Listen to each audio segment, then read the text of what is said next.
Hey y'all, in for H&H here. Just want to show you a little something. So N1YLO, Andrew, who has made this FTX-1 series possible by sending me radio and accessories, also sent this Nebula desktop stand. So as you can see, the FTX-1F, the field version, which is the radio. So if you think of it in traditional terms, we'd have a control head that we could separate from some of the radios, like the FT857D, for example, the FT891. But with the FTX-1, what looks like a control head is the actual radio. Well, on the bottom of it, it's got a quarter 20 connection there. So basically, you can use anything with a camera mount. So he sent me this. I'll be hooking that up. And also, I wanted to show you, okay, so Yaesu has come out with a separation kit, even though they had originally said no separation kit. I was told by some people that Yaesu had said to them, we don't intend that radio to be used mobile. I will say, the side of the SPA1, the amplifier speaker part, doesn't have holes on each side. There are two holes on one side so that you could attach a carry handle, but there aren't holes like for a mounting bracket for mobile. So to use it mobile, you know, you'd have to build something, make some kind of a mounting apparatus, or you know, what everybody thought you would be able to do, put it under a seat and then mount the FTX-1F, the field portion, separately with something like a RAM mount. So, well, Yaesu officially said no separation kit. Well, you know, Jonathan, W5GI, one of the Patreon support members, he's a VIP plus, S9 plus, VIP plus. He decided to do his own, so he did something like this, and I ordered a couple of these cables, so that will extend the antenna connections. And then I have here, I haven't even opened it yet, an extender for, let me show you. There you go. So this is a mini DIN extender. So female on one end, male on the other. So that is for the antenna tuner connection, you know. Now, I've still got to deal with power. External speaker wise, well, if you were to mount this thing under a seat, you'd probably want to use another speaker anyway, not the one that's inside the SPA1. And I'll just tell you, the SPA1 speaker is not great. Everything kind of sounds tinny with the factory speaker that's in the SPA1, as well as the two that are ported out the front. I'm not in front of the radio right now to show you what I mean, but you know, you've seen plenty of the radio videos here that I've shot already. But I did try the radio with headphones, and it sounds as good as any other radio when you're listening through headphones. So it's definitely not an audio problem related to the audio circuit. It's just the speakers themselves. So even the SPA1, the speaker amplifier that gives you the 100 watts, the speaker in it's not great either. But so, you know, I would probably want to use an external speaker if I were going to do mobile anyway. So that's not an issue. The only other thing I don't have is an extender for the power coming from the SPA1. But I do have this, and I can plug this directly into my power supply and just use that to power the FTX-1F portion. So I'll set all that up and show you what it looks like. All right, hang with me. Okay, I've just got to get an extender for the power so I can power this from the SPA1 over there. See right there? But I wanted you to see, so, you know, really the thing to do is just to get the Yaesu separation kit. It looks like they're going to be about $130 from what I see. And they'll basically be taking all these cables into one, but they'll also include the power cable. Again, I ordered these when Yaesu was saying no separation kit, but now they've announced separation kits. Let me give you the part number.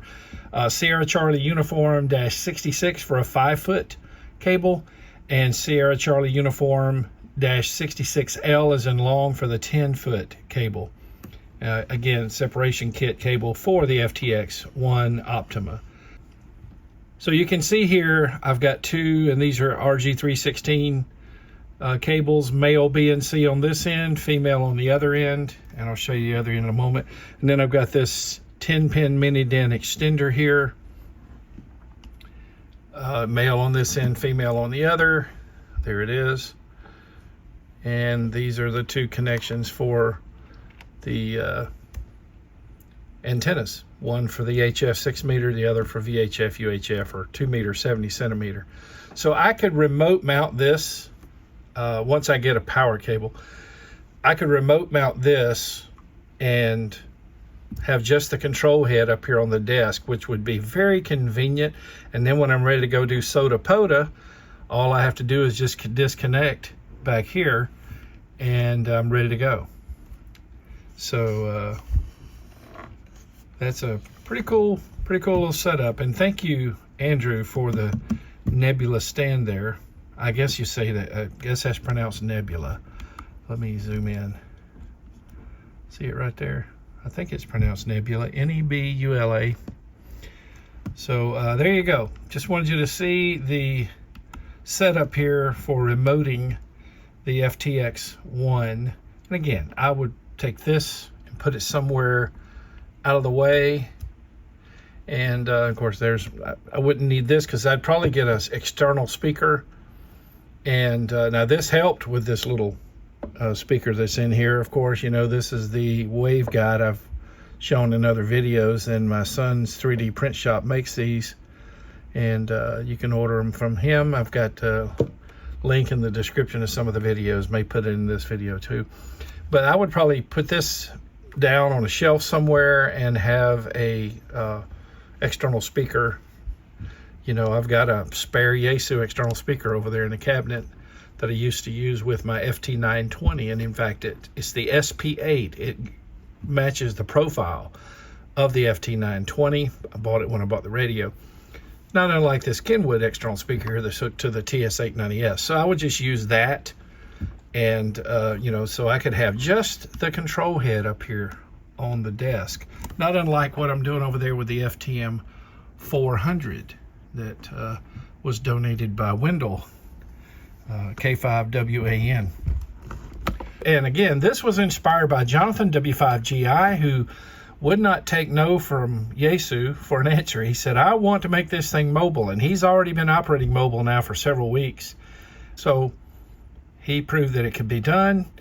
And then I guess enough pressure on Yaesu, because I think they really miscalculated this to not reason that, okay, so in case you're new to this, Yaesu had a famous radio called the FT857D.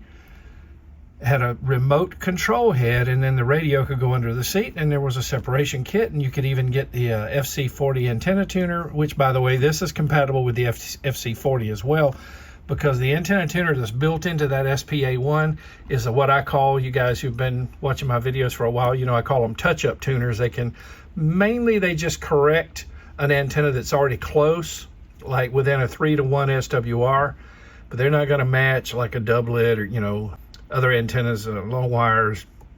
So this is compatible with the FC40. There's a connection on the back of the SP1 for that.